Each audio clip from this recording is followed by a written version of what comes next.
What's the G stand for? Grip. Grip. Attaboy, Trip. What about A? Alignment.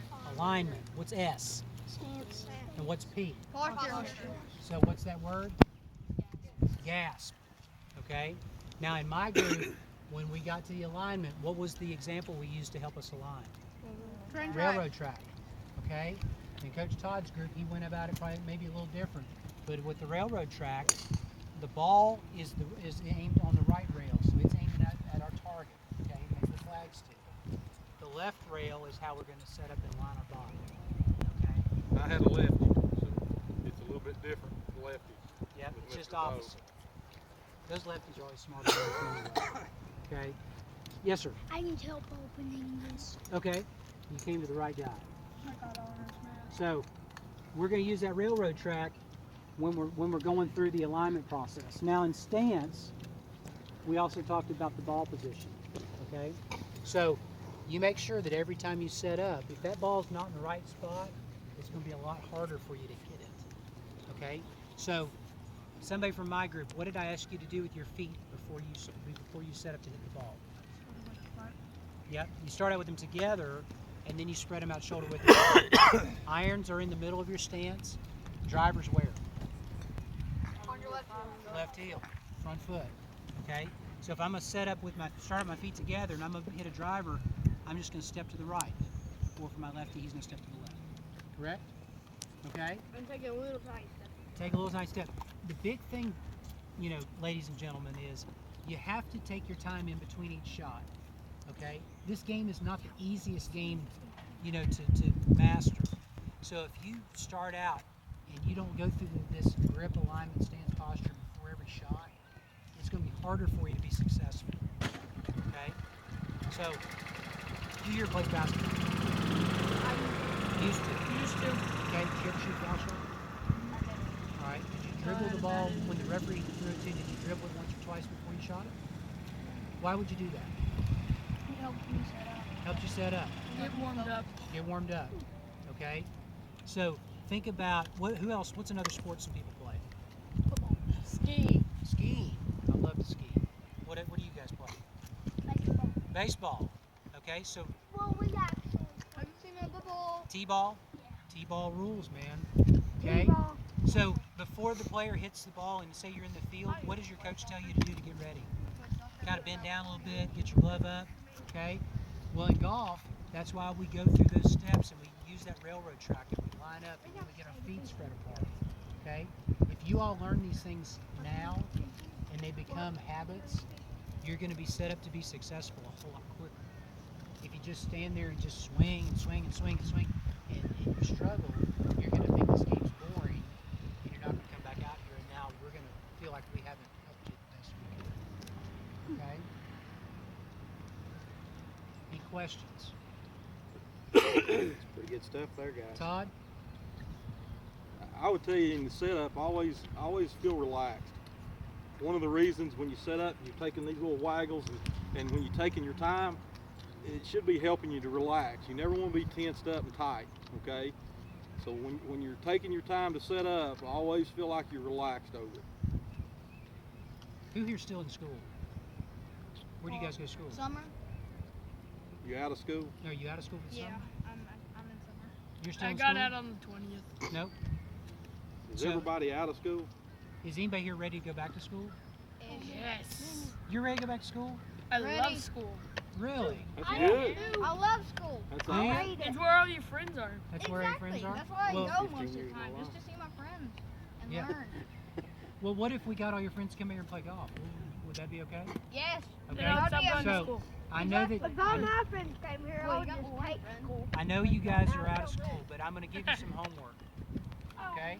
Yay. We're going to give you some homework. I want you to go home I would go backwards. today, tomorrow, Wednesday, and you call one friend, minimum, and invite them to come to the golf course with you sometime this week. What It if could they be hate for golf? camp, huh? What if they hate golf? Then get a new friend. Exactly. Okay? I want you to get one friend each and bring them out here to the golf course with you. That's your homework. Okay? How many people think that they can make an A on that assignment? You're a C student? You can invite me me. I've got all A's in Okay. classes. Then I this- made honors math 6. Okay. It's hard. So I made it. this ought to be a pretty easy assignment. Coach Euggie, you want to add something? Yeah, I want to talk to him a little bit about a big word. Anybody ever heard the word etiquette? Airplane What etiquette. What does etiquette mean? Etiquette is a fancy word for manners, right? The manners on the golf course. And sometimes as kids, you guys,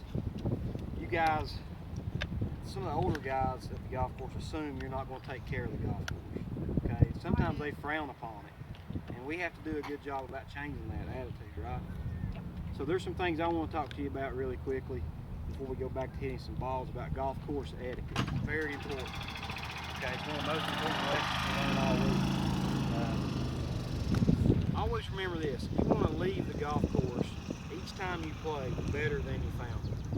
Okay, and that's kind of crazy the way that sounds. But you see how we're out here on the driving range. You see how the driving range is kind of beat up. Those are called divots. See those holes, like right here behind Brady. See those holes? That's called a divot. All right? And imagine if we play golf every day, and this golf course probably, say there's 100 guys a day that plays golf, and they took big divots like this. All right, and they never repaired them. We will in a second. They never repaired these divots. Before long, it'd be really beat up, wouldn't it? And I'll tell you why that's important. If I'm playing my shot, I'm hitting it off the grass like this. It's a pretty good lie, right? And I swing, and I take a big divot like this. Okay, then Todd and Shelley come along behind me, or Justin, or one of you guys, and you play. And if I don't repair that divot, if I don't put the grass back or put some sand in it, and your ball rolls like that, you'd be upset with it. Wouldn't be fair, would it? It's not fair that I hit my ball here and you hit your ball here, right? But it's a part of the game. So we have to do a good job. If I can't find my divot, if it breaks up, then most of your carts, or if you're playing with your dad or granddad or mom, and if you're riding a cart, take your sand bottle, fill it in right here like this. That helps the grass grow back smoothly, okay? If you can find your divot, go find it, take it back, replace it, step on it, tap it down, and it'll be better than ever, okay? If you're in a sand trap, okay, or a bunker, if you hit the ball in there, you get in there and you dig in, you take 2 good footprints. We're gonna work on that later this week. You take a big blast out of there, you walk out and you leave footprints that deep. What should you do? Fill it up with sand. You should rake it. Right? Right, there's a rake in every bunker, at least one rake, maybe 2 or 3 on the So find the rake it, try to make it better than what you found it, okay? All right, that way when your buddy's playing behind you, Todd's coming in behind me and he hits it in the same bunker I did and I've raked it, he's got a chance to score good just like I did, right? He doesn't have to play out of a bad lot, okay? Now, if me and Brady and I are playing in front of Todd and Shelley, and I'm having a bad day. I'm struggling, we're hunting my ball, I've hit it out of bounds, I've hit it in the water.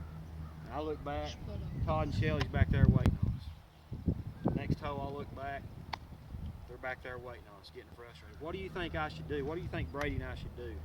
Let them play through. How do you do that? You wait for them to play.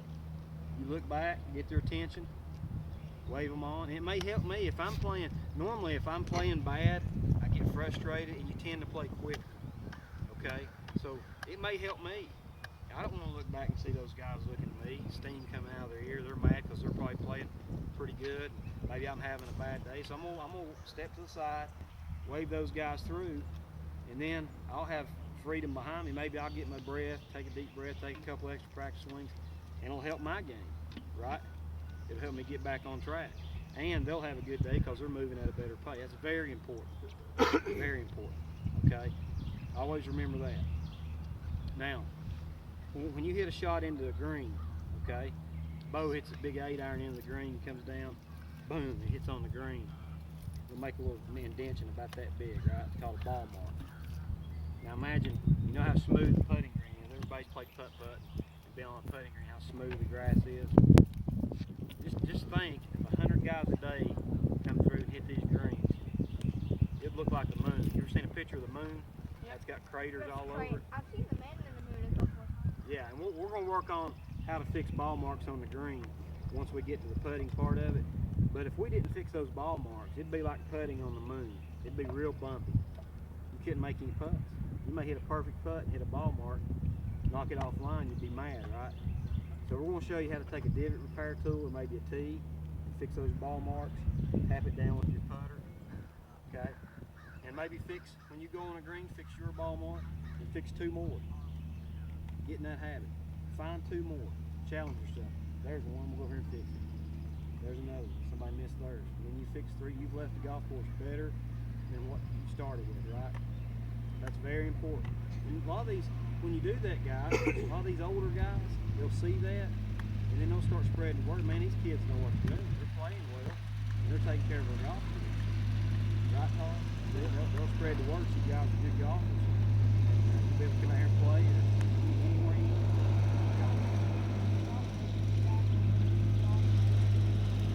There you go. So that's a big part of it. Coach, you want to add anything? Well, I think you hit the nail on the head. I mean, you know, the thing that we want for you boys and girls is we want to see you out there a lot. We want you to feel comfortable. And we never want to see any adults, you know, say anything negative to you. So what we want to do is help you create good habits. Okay? So along the lines of etiquette, what should we do with these apple cores after we're done eating? Throw them away. Throw them away where? In the trash. Trash can, right? Don't throw them down there. Don't throw them on the ground. Okay? You know, Adam, you brought up a great point. You said to me earlier, you know what I love about golf? What did you say? It's peaceful and calming. It's peaceful and calming. Okay? Have we had anybody here today yelling and laughing and carrying on? No. We want to be respectful of the people around us, so we're not yelling and laughing and joking with our friends. We're keeping our voices at a talking, you know, level, and that's also not going to interfere with anyone else around us. Should you be talking when somebody else is hitting? Somebody's hitting a shot? That's another etiquette thing. Okay? It's just being respectful of courtesy. You all, let me ask you another question. When you are addressing your teachers, do you address them as yes sir, yes ma'am? Yes. Okay? Yep. I would definitely tell you, you know, even though school's out, I'd still practice that. Any adult you encounter out here at the golf course or anywhere else for that fact, you need to address them as yes sir and yes ma'am. Okay? It's a sign of respect for people that are older than you, but it's a good habit to get into. And especially, as Coach Euggie said, when the older people see the kids, we want them to be really happy to see you all out here and for them to give you golf balls or, you know, or reward you for a tee, a hat, anything. Watch you play. Yeah, that's the biggest thing you can have is them to say, hey, I would love for you to come and play golf with me. Okay, Todd, anything else? Just being respectful of about all the etiquette stuff that we talked about. That's what it boils down to. Respecting the players around you, respecting your competitors, the people you're playing with. That's pretty much what it boils down to. Yeah, and respecting the golf course. Yeah. I've got one thing really quickly, guys. And you're gonna have a lot of fun this week. Okay, we're gonna get excited. We need to remember these rules about staying back behind the golf balls and make sure your neighbor's got plenty enough room to hit. How many of you guys ever been bit by a snake? You have? I want you to treat this golf club when you're not hitting balls as a snake. This is the head, this is the tail. Okay? If you had to catch a snake, where would you catch it? Okay, it could bite you. On the neck. Like Catch right it right behind his head, right? So if you're not hitting, it's real easy. If you hit a few good shots, Coach Shelley got you going good, Coach Todd got you going good, and you're excited, you're jumping back, you may want to get back and swing. Don't do that because somebody may be coming behind you. I'm telling you, you really hurt them. So grab this always by the head when you're not hitting. You'll never get away. See, that doesn't hurt. If I did it this way, it's going to hurt. Okay? See there? So when you're not hitting, always remember, grab this thing by the neck, just like that. Okay? And it won't hurt you. All right? And do that for your buddy, not only you. want you excited. We want you safe, excited. Okay, we don't want to have to disrupt camp and take you to the hospital. Get Bless some you. stitches. Okay. You guys ready to hit some more? Okay, so where's those apple cores going? Trash can. All right.